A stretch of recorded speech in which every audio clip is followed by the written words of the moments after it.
But I have a real question. Why is black coffee for men and cream and sugar not so manly? Why is it not so manly? Yeah. Because look at your coffee and then look at mine. This looks like a working man's coffee. Like, this looks like somebody that needs that good cup of joe energy is just gonna consume for the energy. Yeah, okay. And your coffee looks like someone got it from Starbucks. Do you judge a book by its cover? Of course I do. What do we do as coaches? We look at one person like on the field and we be like, hey, let's target that guy. That guy does not look like a baller. No. And then that guy looks like a baller. And we got to be careful with that guy. Don't tell me that we don't look at people and players and we can instantly say, that guy looks like a baller, that guy doesn't look like a baller. Okay, so we can, but I just studied for a second time the theory. It's a theory in which all coaches set their minds to visually, they represent a player, right? And they see a player, they see him, and they judge him by his cover. They say, oh, he's larger, he can't move, maybe he looks like he's not athletic, maybe he looks like his technical ability is poor. And then because of that, we start to coach the kid in relations to our opinion of what he is based on what we see. We're talking about our own player or about the opposition? Our own players. And Okay. so we do this as coaches, you're right, but it's not supposed to be done, and it's something that we want to teach coaches to pull out of their behaviors, is judging a book by its cover and therefore coaching the book by the cover in which you judge. And if you judge a book by its cover and then coach it in that manner, it is doomed to turn into that thing. Whose fault is that? Oh, like, because you painted the picture, now they're like realizing the picture. Well, because they are what they are. You saw them for what they are and not what they can become. And so you coached them for what they are and not what they can become. And for that manner, they become exactly what you thought they were. Which is what the judge, why you judge them. Let me ask you, is that something that's always negative? It is. Or is that something that could be also positive as well? No, it's a normal. Shout out. If you can still hear Zach clearly now, it's because we got some new It's that DJI mics. This is not sponsored as of yet, but DJI, you already know. Bam! If you're looking for some youthful, energetic coaches, I know you guys haven't gone into the soccer world much. Hit us up So at Train Zone Sports. This is a theory, an effect theory that we studied at Barca. And it's the same theory that I was just sitting in my new coaching staff meeting, and we were studying. And I freaking love that we were studying it, both because I learned it at Barca, and then it reappeared here in San Diego. And it's this common, it's called the Pygmalion effect. The Pygmalion effect is what it's called. Okay. And it's exactly what you're talking about, where we look at a player and we see him and we think, man, they're probably only capable of these things. And we've drawn a box around the player. And then we start coaching the player within that box, releasing the sense of the potential of them becoming greater than we ever thought they could be in the process. And through that effect, they become what is the box, rather than what they could become outside the box if we coached them with this mentality like, this is what they are, but this is what they can become. Rather than this mentality of we see it, we think, oh, okay, their cap is here, and man, I can't mention it by name due to our podcast rules, but there's a player at the Barca Academy that fits that persona to a T.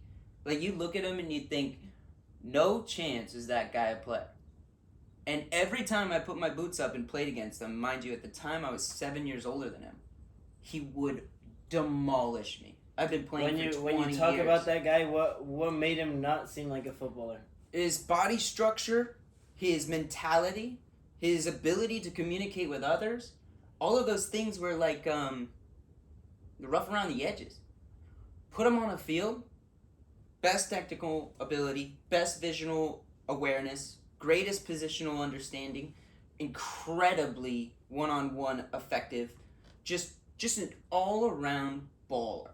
But when you looked at him, you would not think that. And maybe it's a little bit far for the Pygmalion effect from this player in particular, but that is something that is normally and almost always a negative thing. Because and I'm going to say, let's say you're a professional coach, right? And in the setting, you get a professional player and you see he is what he is, and you're thinking, how can I make him more? Maybe it's less effective at the top level, for sure. But when working with youth kids, the Pygmalion effect is always, always a negative thing. Because our job is to make them I feel like once that they get older, though, like let's say once they turn 14 and 15 and they really know their strengths inside the game, that's when it can take more of a, not so much of a negative effect, but what if it's a positive effect? What if you switch it on the other side and be like, hey, this guy probably can't play in 9 out of the 10 positions in the field, but he can play in this one position, and in this one position, if we know his strengths, if we know his weaknesses. You've chosen not to grow. You've chosen just to. And what if he's successful in that moment, in that situation? Wouldn't that be positive? No, because in the sense that he's not growing in any other way, and you're not willing to give him opportunities to grow in any other way, and he's 14 or 15. He's not a grown man. He's not playing at professional levels. He doesn't have it all. He needs to learn. And if you choose to pigeonhole him into one place where his strengths are, he'll never get to face his weaknesses. So let me bring this up about this scenario. Like, let's say that you're this person is in a home where they aren't. He doesn't have access to like the best food to eat to be at the most healthy. So let's say he may be a little overweight. Like, how do you, as a coach, deal with those external factors that may not be like in relation to you or what you can change, but are hindering him in the game and have given him these, I would say, probably not so beneficial circumstances? Well, that's different than the Pygmalion effect, right? Because that's actually a player who's coming to you and saying, hey, listen, or you're recognizing, hey, listen, there's problems here, and they're not necessarily here in my playing environment. They're when I go home.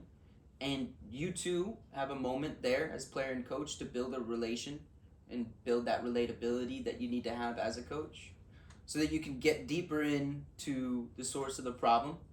What is it? Where is it? Who is it?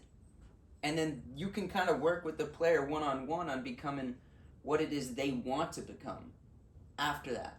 But like, you'll never be able to get to the source of the problem if you're not willing to go and speak to the player. But that's completely different than the Pygmalion effect in the sense of which I'm teaching it and what it is. It's all about expectations. You see somebody, and your expectation of this person leads you to coach them based upon your expectations of the person. Whether it's excellence, you expect excellence from them, you coach them with excellence. Or if you expect mediocrity, you coach them with that sense of mediocrity. Or if it's a medial, you coach them with that medial tense. Your expectations lead to the way that you coach, and the way that you coach leads the player in which they become. That's a Pygmalion effect. And it can be positive, it can be negative. But it's all based upon expectation.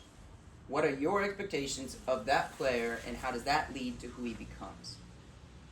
And honestly, 99% of the time, as I walk around, coaches immediately put the player in this box, and they say, I'm going to work with him in these senses. He can't do this. And I'm the opposite, where I'm like, okay, we got a strong right winger. He's 10 years old.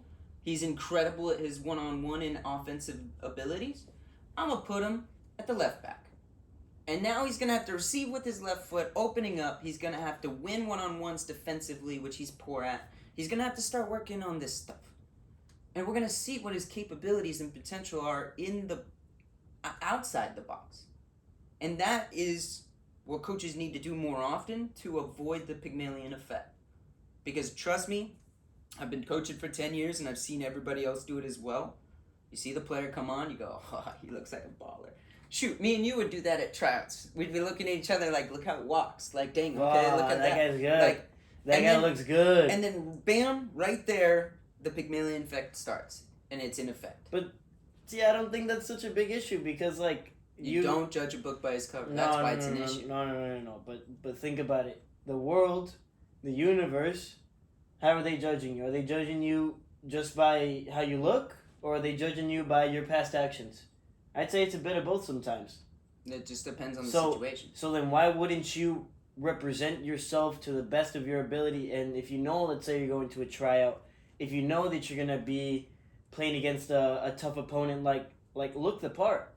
If you're not looking the part, then you're already giving off that first impression like, maybe this guy, I don't know, maybe this guy isn't professional enough, maybe this guy may be less privileged than other people, but like... If I was in a professional setting, I would agree with you, with professional players. But when I'm with youth, like minors, I disagree. Because how you look means nothing about who you could become. And that's where you can show up raggedy as all hell with just the bare minimum necessities to train. And you could ball. And so realistically, in a professional setting and being part of professionalism, there is a learning curve there that those players will have to have. But in the process of being minors and youth players, it's my job to kind of teach and grow them. And so, I don't take everything by the eye. It's more personable than that. The players that I'm growing and teaching are there to become more of themselves. Not just better at what they are, but become more of themselves. And anytime I think like that, I'll have my whiteboard in my bedroom. I have all my players each year that I'm working with. And anytime I think like that, notes start coming off of each name he needs to improve here, he needs to improve here, he needs to improve there. And what ends up happening is all of those conversations with parents start to get easier because in your mind you know what are the areas of improvement that are necessary and what are the areas of strength that should be focused on to continue to grow. And that leads to just easy evaluations, understanding when it comes to communications with parents, and then in the practice, you start coaching the session and you know individually, one-on-one, all right, this guy needs this, okay, I'm going to nail him when he needs that, when he does this. And this guy needs that, and when he chooses to do that, I'm going to let him know on this. All right, so let's go back to the original question. Yeah, we really exerted The there. original question was, what makes this coffee more manly than that coffee? Yeah. Is the look. See, that's It's the just look. ridiculous. It's ridiculous. Because that looks like It's ridiculous. some Starbucks drink that someone came out with. It's ridiculous, boy. And this looks like a man needs to get some energy. Yeah, you and your hefe huncho bullshit. It's good. Yeah, but guess what? Sometimes things just don't need to be good. Sometimes they need to be bad, so you can really feel it. Yeah. I feel this in my lips, in my going down my throat, and I'm like, power. What I tell you This is yesterday. instant power. Here's the difference for me. Yesterday we were walking out of the Bluefoot bar after the Arsenal game. After Arsenal whooped Liverpool 3-1.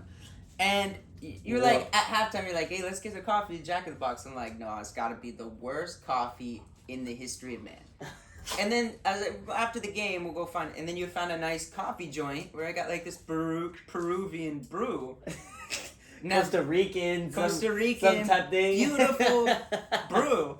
Now there's the difference for me. If you go like this, I don't know why you're doing that. But then you go and you get a nice top end coffee, whether there's cream and sugar in it or not. That's what I care about. I think it's the scene in one of the movies with Quentin Tarantino where they call the wolf over, and the wolf comes over to clean up dead bodies and all kinds of stuff. And he's making a coffee. Quentin Tarantino's in the movie, he's making a coffee, and they're like, Shout out Pulp Fiction. what are you drinking there? He's like, you can't have any of this. It's like, this is my most expensive brew. After 45 years, I like to enjoy what I drink. And now that I'm close to turning 30, I relate to that sentiment. If it's good coffee, cream and sugar, okay, it takes the flavor away from the coffee. Which isn't Gives good you sweetness. when you Gives have sweetness. really good coffee. What is sweet things? But this is sweet my things Keurig in the morning $1 coffee, Starbucks cinnamon mix. So they throw in some sweetener and some cream and chapa.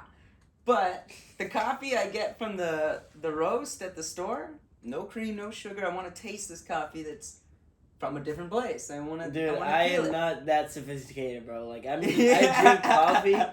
I drink espresso for the main reason of give me sustenance. To all my coffee Give me connoisseurs. energy. Give me some power. Because this is what coffee is. Mm. And you gotta have your own thing.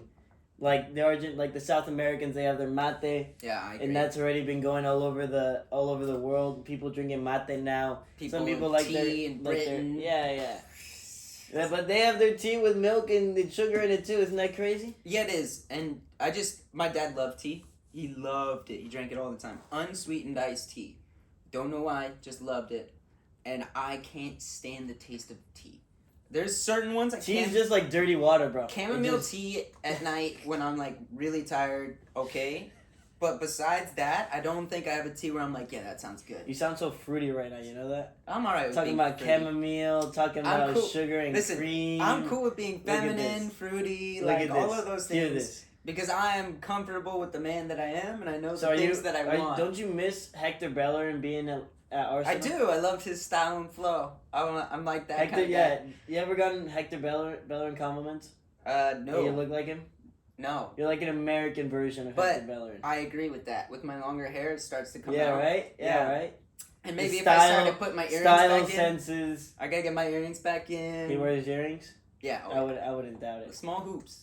Yeah. Small hoops are sick, dude. I got a couple. Remember we were in Spain, those fools couldn't stand, like they needed to take them off my the ears. Spanish people, they absolutely love And I hoops. was like, hey, you can't have my necklace. It came from Prague, but you can have these hoops, bro. Hey, we got a lot of momentum going on this podcast. How about we talk about the momentum that Liverpool had in the second half yesterday, and they just failed to convert on that momentum. Yeah, you know what was interesting is Arteta for the first time, or not the first time, but very few times in the season, goes man-to-man with Liverpool yesterday. And that led to a very open match. Like, instead of our normal press sequences, we were just 1-for-1. And for the first half, that was looking all fine and dandy. Like, it was 1-1 at halftime, right? And we got lucky with the one goal, like, coming right at the end of halftime. And although Saka got a tap in, I feel like we did deserve the goal which we created in the first half. Coming into the second, like what you mentioned, we were really doing the man-on-man thing well, but you guys were winning your one-on-ones, like, scrappily. Like, Diaz scrappy kind and of. barely, like, the Oh my 50-50s God. are probably like 60-40s. Worth a toe. In the first 20 to 25. And when I say worth the toe, I mean they were being won that's a by good the one. length of a toe. That's a good one. Yeah. Worth a toe. Worth the toe is kind of how I felt about it. And so, you said it. I remember we were sitting at the bar 60 minutes into the game. It and was you minute look over, 60. You It look was over minute at me 60. and you guys had one or two, like, quick ones. And you were like, man, we've got to do something with this momentum or else it's going to shift because there's no way you sit without it the whole half. And that is a key to football.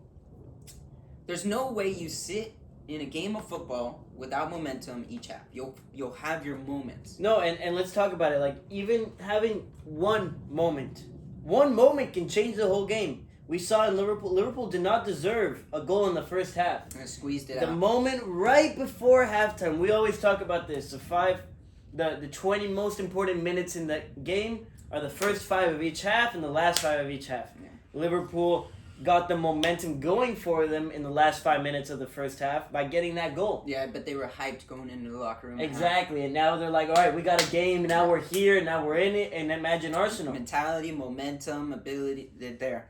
Arsenal's like, okay. Damn, we just let an easy we're back one to go in. square one. Exactly. Like, we worked And hard for that. We were we're back working to square hard. one. Yeah. And that's the opposite of momentum on your back or wind in your sails. That's like taking the wind out of it. And so that's where that 60th minute, you turned to me and I was like, yeah, you're not wrong. This is the game right now. 1-1, 60th minute, momentum is swinging. Like we had started the second half well. Then you guys took it and you had your 10, 15 minutes there. And it was a very worrisome period where we were like, okay, a goal is going to come. The whole bar knew there were more goals to have in this game. Oh, Like, yeah. everyone had that sensation. And after those 2 chances were missed, I remember Arsenal started to create a bit more possession, shifting, forcing pressures.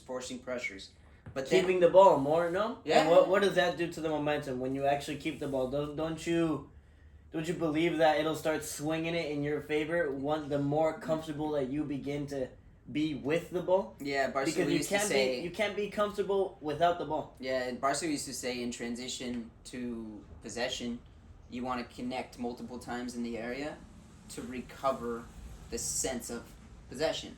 And going back to that question, what it does is it discourages the pressure. It discourages the momentum. It discourages the press. It discourages those get on your toes and go, because as you do and we keep moving the ball, it seems like you're just burning energy. So it can be really discouraging to that high intensity momentum on your back when you're able to keep the ball and shift and move it. The beauty of it, though, is we're not doing it too much. We're doing it to attract. Like we always talk about, movement of possession, movement of the ball is just so you can move the opposition to certain areas and then exploit them in opposite areas. And we were doing this well in that period where momentum was against us in the 60th in the second half. Boom, boom, boom. As we brought in, bang, we would send the 4, right? We had our attacking mid, the 2 wingers, and the 9, and they would go. Just the 4 of them. After we brought in a majority of Liverpool into our half. 65th, 70th minute, you see Arsenal creating 3, 4, 5 different chances out the wing and then back into Odegaard through the center. So they're probing in different areas. There are multiple attacks and momentums on our side. Now, what's the difference of this game? You were just there in the 60th minute doing the same thing. 2 to 3 attacks, momentum on your back. We felt that momentum. We felt like, oh, shit. So where was the game won now. or lost? Was it won or lost? Was it lost when Liverpool couldn't capitalize on their momentum in the 60th? Or was it won when Arsenal capitalized on their momentum in the 75th? And I think this goes into our next topic perfectly. It's the compounding. The 1-1, being at 1-1, all of the, you could say, I like to use this term. It's like a video game term, multipliers. All the multipliers just start increasing. The next goal is going to be even more impactful than if you scored it 5 minutes ago. All of these things start adding up. The pressure starts boiling in the pot. That's when those moments on both sides of the field, the not converting for Liverpool and the converting the crappy choice or the crappy chance, becomes even more effective, more powerful, because you feel the switch of the momentum, not even in the pitch, but in the pitch and around the pitch with the fans. Yep. You could hear the fans instantly after the next goal went in, the second one, start going roaring. Come on, Arsenal! Yeah. Come on, Arsenal! It was so loud from the TVs that I was like almost there. You know? Yeah. I was like, I could hear it. And they're doing that because Liverpool's known for that. Loud stadium, like team at your back, like fans on your back. But here's what I'll tell you about compounding issues. And I haven't dwelled in this long enough to have a full comprehension of it. But each day that I'm hitting the field, I'm recognizing this at all levels. Compounding issues, compounding mistakes, compounding successes are one of the most game-shifting moments of a match.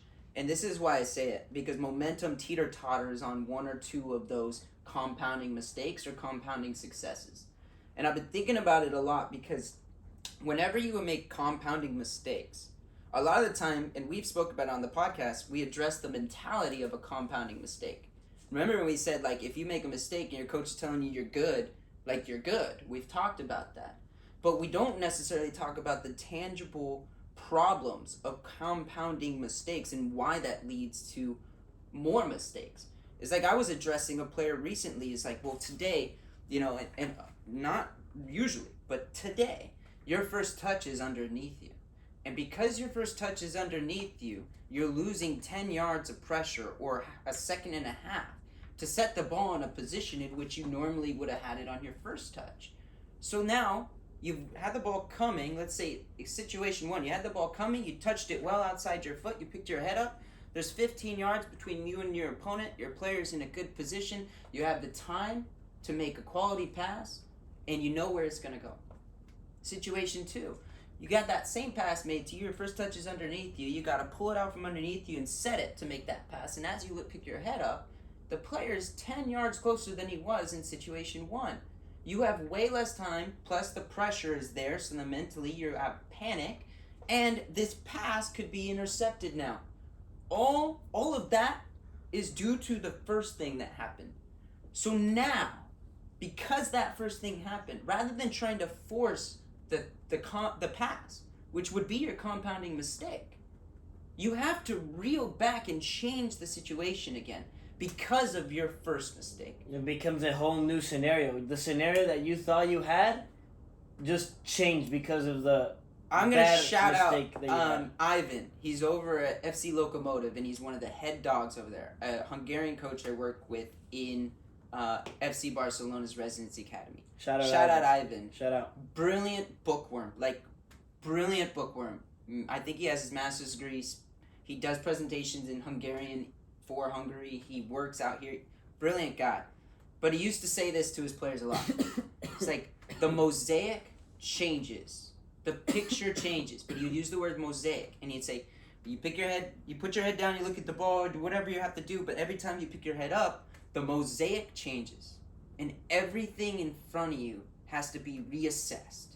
And you have to change based on your reassessment of the changing of the picture. A mosaic is just a beautiful art piece. And he's saying that every time you pick up, you're looking at this beautiful art piece that's changing rapidly. And that you have to change with it. And every time compounding mistakes are made is because you had an original idea, the ball came, you made a mistake that led to more time, and you still try to create that original idea, but the moment's gone. And the momentum is gone. And you must recreate a new mosaic. And that's where, a shout out to Ivan, because there's beauty in that statement. There's beauty in the game. There's beauty in the understanding that compounding mistakes are mistakes due to the initial mistake and then the forcing of the action. And so that's where it's a brilliant topic, because too many of those, your team's momentum swings against you. And it could be one person, it could be 2 people, it could be 3 people. It could be the whole team. It could be everybody. It could be just one. In my style of play, where how we need to all be in sync and playing, it could be just one sometimes. But even when it's just one, it could be attributed to more than just one because there's of a passer and receiver. And because of that compounding effect where, let's say you receive the ball, but then I'm not opening up and not giving you an option, I'm screwing you over by my action.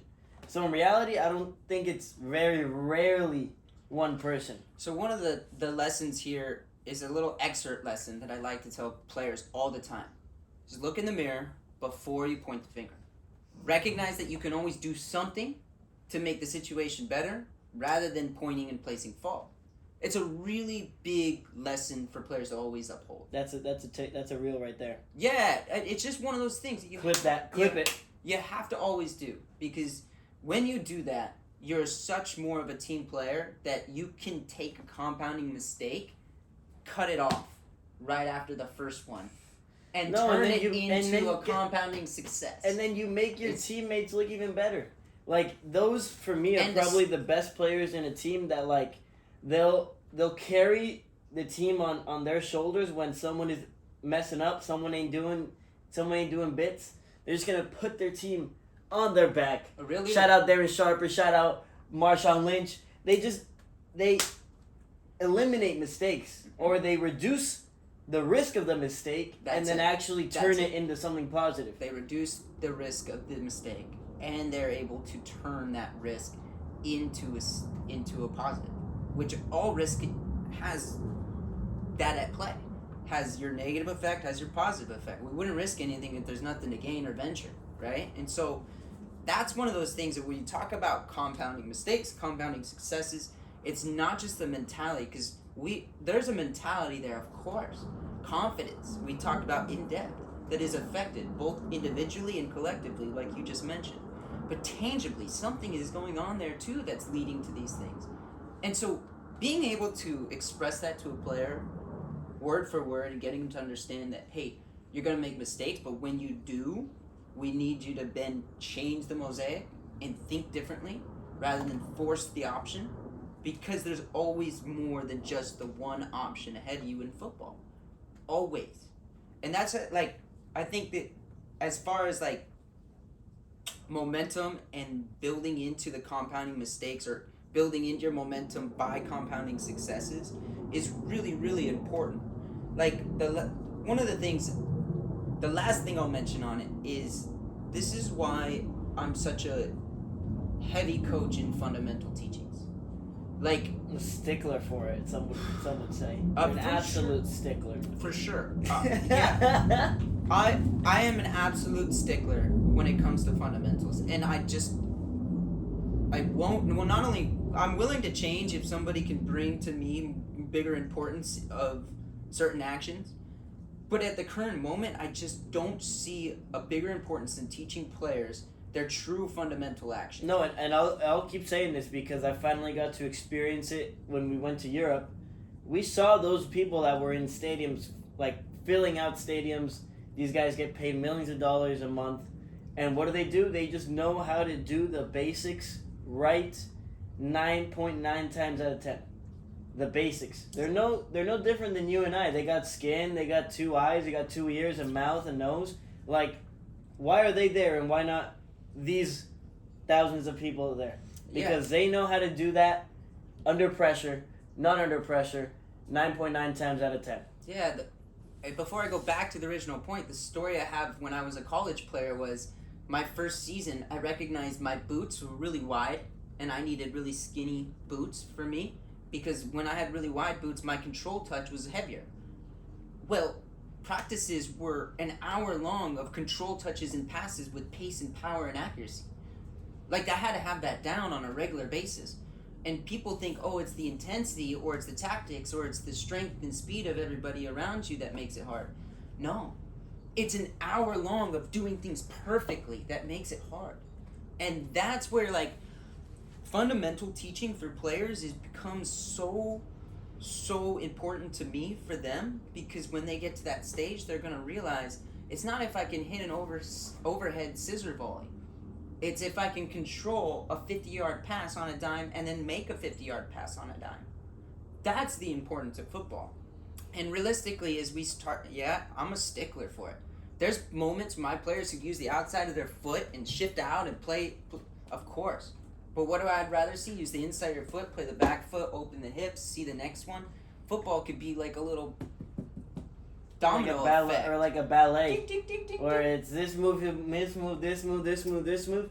I gotta say one final thing about the compound actions and like compound success, like you were talking about. My favorite one, which is very simple, but you can break it down, break each action down into the little details that actually make it, let's say, a B-level action where like you're doing the fundamentals but you're not really getting the details, or an A level or an S level action where these are actions that the professionals are doing and that is at the same speed, at the same momentum, at the same detail that they're doing it. Now, I would say as a coach, I'm really good at recognizing the difference between those 3 tiers in each pass. I have a very good, keen eye for the quality of passes when I'm watching football. My favorite easiest compound success is very simple. It's the back pass from the goalie, and I mentioned this one because I actually listened to a video of an Italian goalkeeper coach breaking it down to these English goalkeepers that hadn't even thought about the details of when they receive the ball and they're going to clear it or they're going to hit a long pass. The first most important thing the Italian coach was talking about is the touch. Imagine if your touch is just in front of you. Maybe you have to actually take a couple more extra steps to get the long pass off. Is it going to have the same power, or are you going to have to put more power on it, which is going to and then maybe risk the perfect technique that you were trying to get? So we break it down. The first good action is making sure that when you're receiving the ball, you're giving it a little backspin, and you're also giving it in front of you, so that by the time the ball gets in front of you, 5 yards in front of you, let's say, it's going to take a little backspin, so it's actually only 3 yards in front of you. so you don't have to overexert yourself to make sure you get to the ball before the attacker gets to the ball. And now let's think about the backspin. You know? The backspin What does it do? is going to give you more power when you actually hit it. Not just that.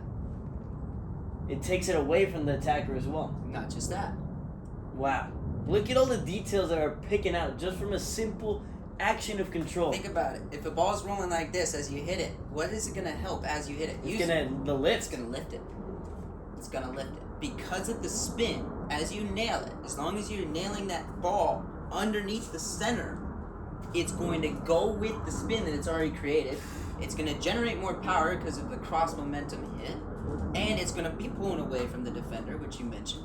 But because of those three things, it's going to go further, it's going to go higher. And that's Is that not always even, the and we're pass not you even want? we're not even talking about the kick alone. No. We're talking about everything before the kick. Follow through, there's landing on your striking foot, there's the surface of the foot in which you hit it with, and all of those factors, then in the moment of impact, matter as well.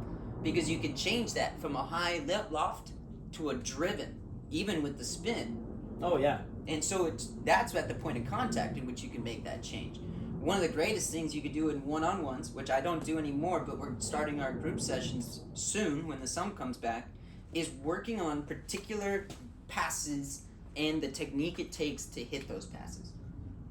You put a small goal, different yards in depth away, 20, 40, 60 yards. And you start having the player instep hits, laces hits, lofted hits, driven hits, volley hits, and all these kinds of different passes that have both pace and accuracy. And you will see this player be like, man, this is much harder than I ever thought it could be. You know? Because it's all the you're detail. breaking it down into 1.1, 1.2, 1.3, 1.4, and this is just for section 1. And I'll give you 10 shots in each, and let's see how well you do, and you'll be amazed at how not so great that is. Play. We Gucci. No! We all good. What's good? What's good, people? But that's where, like, and then you see, this is a prime one-on-one drill you can use, and you can even on your own accord do it, because you can get into depth about the details of each technique that a pass shot takes, every contact. And those details make a major difference in your consistency of success or failure. You need to understand what you're trying to do in order to do it well. No, and if you actually understand it, then you know, like, let's say when you made a mistake or when it doesn't come off properly, you know what you didn't do, what you did incorrectly. It's so much easier to let it go when that's the case, isn't it? No, Rather than because dwell on it. because imagine, let's say someone is doing an action and it's just a lucky action, or they don't actually know what they're doing consciously, so unconsciously they're just doing it. Behaving. What if they're actually trying to do it in the game, and when they actually think about doing it, it doesn't work? That's why breaking each thing down and asking the boys, like, hey, or the girls, whoever, hey, how did you do that? What part of the foot did you use? What detail did you use? So like something that I've been trying to teach the younger kids, like juggling. That simple act of juggling is hard because these kids, they think they have to actually swing their leg to the ball till they can actually like get it in the air.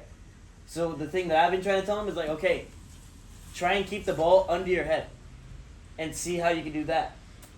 Even though most of them That's don't how get it should be. Because when you start to juggle and you get to an older age, you have to juggle below the knee. That's how you learn to do it. Toe touches below the knee. Below the hip is probably the best way to say it. But realistically, the best way to teach a player to juggle is to say, hey, contact on the toe. The ball stays right central in front of you. It doesn't go higher than your hip. If you can do that, you're going to learn how to juggle way better. Oh, 100%. And then you'll see them. They'll start with their strong foot. Okay. And you're Oh going, yeah. Coach, I just got 8, Coach. I just got my record. Or I got 12 with my right, Coach, in a row. And I'm like, yeah, great. I would rather see 4, boom, boom, boom, boom, than 12, boom, boom, boom, boom, boom. And now they start, okay, Coach, I got 4. Right, left. Great. Get to 10. Bop, bop, bop. Now they're starting to get the technique because you're slowly walking them through the correct processes and understanding how to do it. But what do you do there? You explain the details. You explain what they should be striving for. This is the same as coaching in a game. When you're coaching a game, players need to know what the objective is and understand what they're trying to do and how to do it. And even in a deeper sense, coaching as a whole comes down to not the knowledge, experience, and expertise that you have in the game. It's about the transferable knowledge, experience, and expertise in the game that you can give to another. That's what makes a coach. You could be the best player in the world. You can have the best knowledge in the game. You could have all of the past experiences the game has to offer. And you could be a poor coach because you weren't able to transfer the knowledge. So it's one of those things that, like, communication ability is one of the highest sought after talents or abilities in coaching, because it's not about what you know, it's about what you can give from what you know. And that's where you can break it down even into the juggling for the youth player. So this is what I know, this is how you need to do it, this is what you should be striving for, and each time you're doing it, I'm watching you and I'm telling you, adjust this, adjust that, adjust this. The very simple story that I had to tell the boys, because some of them were getting frustrated after not being able to juggle. I was like, hey, who knows how to ride a bike? Very simple one. Some people don't, some people do. Some people had to learn, some people had to make mistakes without their training wheels and fall many times. When I was learning to ride a bike, I rode up a tree because I didn't know how to work the brakes. Rode up a tree? Yeah, so I was about to hit a tree and I had two choices, like dodge the tree and fall over or hit the tree. And so I went to just like hit the tree because I figured that it would stop me. I was like, nah. I was younger. I was like 7. And the bike went up the tree because I was going so fast and I lifted apparently, and I fell back with a bike right on top of it. But think about it, like you had to have these moments. All these kids had to have the moment of getting down and then getting back up again to actually learn. Because what happens if you just fail and then you just stay on the ground? I was doing this thing, but I had to push the brake backwards to You defeated. The time that you actually quit is the time you actually are defeated and you lost. And where you won is when I got up and got back on the bike and was like, let's go again. Vamos. Vamos. You know, it's not being afraid to make the mistake. Right. Life is all about getting back up. It's not about like getting knocked down, because you're gonna get knocked down 10,000 times. It's all about you getting back up and facing it again to learn. But that's the mentality of the individual. Coaching is about making sure that individual is both internally motivated and externally. So it's also my job to keep them going when they've lost it. And it may be a skip, but this is something I wanted to talk about at the end, or sense, was holding the integrity of others is part of coaching. Having the patience to hold the integrity of others is really, really challenging. And so when I go to say that person, our job is to make sure that they're internally and externally motivated, I go to say that it takes an extreme amount of patience to represent your own integrity and that of an entire team of boys who are still learning to be men. And realistically, there are moments in games where, and I felt it before, I've lost all the patience that I have to give on the day, but I have to maintain the integrity of the group, and sometimes not also my group, the other group, and sometimes the official as well. And you know, I was sitting in a game where just that had happened, and I was at the end of my rope, and weirdly enough, I had the owner of 619, the creator of 619 football in San Diego, which is a futsal program, as my sideline ref, and I said it out loud with him, because he was like, man, you deserve to win this match. And the whole match was getting away from us. The players were starting to fight, ref was starting to get angry at the other team. And I was at the end of my rope, and I just looked at him and said, well, what do you do when you've lost the patience to uphold the integrity of others? And the guy, you could tell, has lots of experience in football. He looks over at me and takes a deep breath, and he goes, sometimes it's all we can do.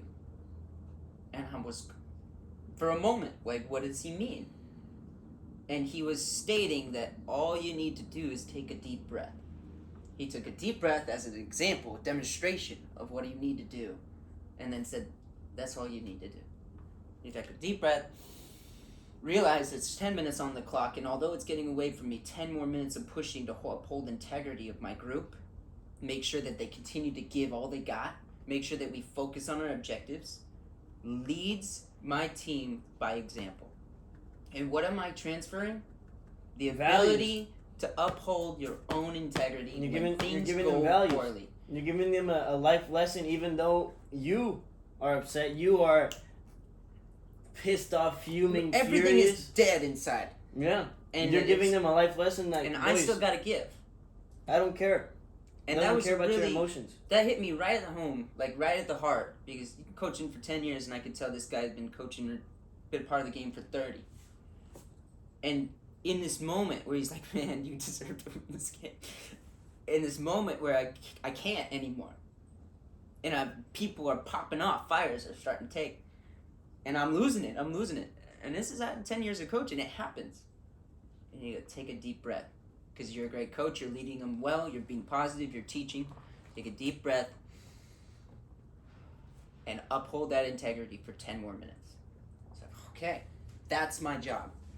And that can be really, really challenging when you're trying to transfer the understanding of what it is to uphold integrity when things go really poorly. And I think that for all of my teams, that's something that I teach them.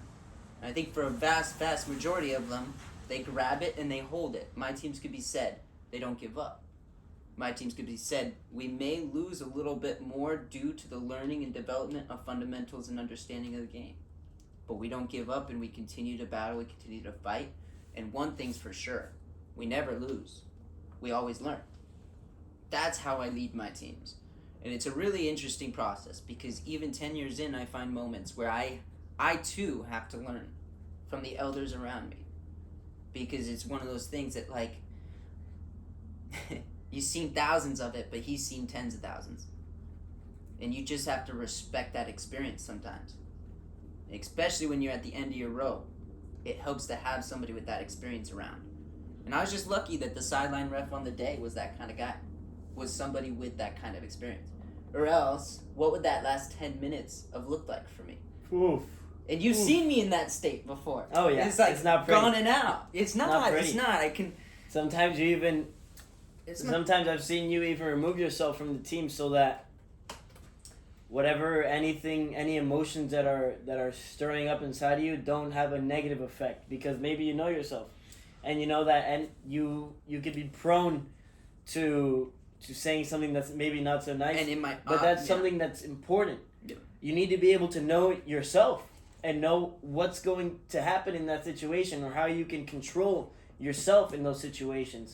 I think one of the quotes that I really, it was funny, not funny, but like it was interesting to be in this moment. I was at a funeral and this person had a very powerful quote on his tombstone, as people, do have and should have.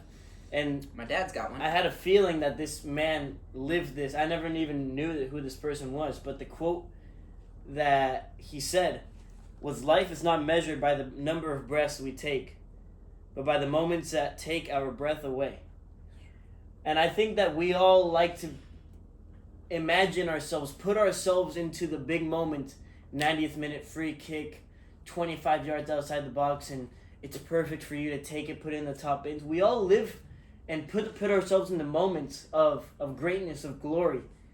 But not many of us put ourselves in the moments in between what needs to happen for you to be in that moment. We don't even think about those moments, about what needs to happen so we can get into that moment. What doesn't need to happen to get into that moment. These things are sometimes taken for granted. Oh, all the time. You remember we talked about, I think, on the very first podcast, what is your favorite thing about the beautiful game? I think it was Nico's question.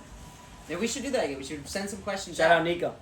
And I remember stating my favorite part about the game was all the interpersonal relationships and all the things and decisions that led up to that big moment of celebratory, success.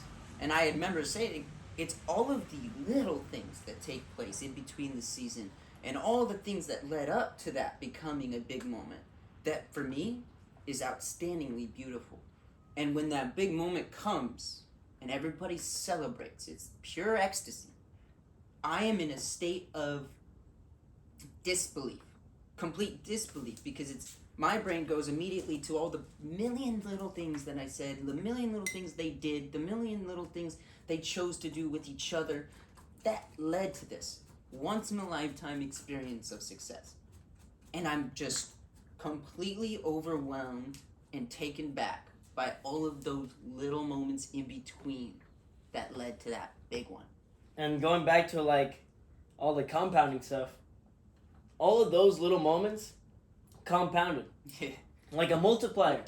Like, let's say we had a good little training session. That means it's a plus 0.5. Yeah, this way. Yeah. And then we have a good film session, another plus 0.5.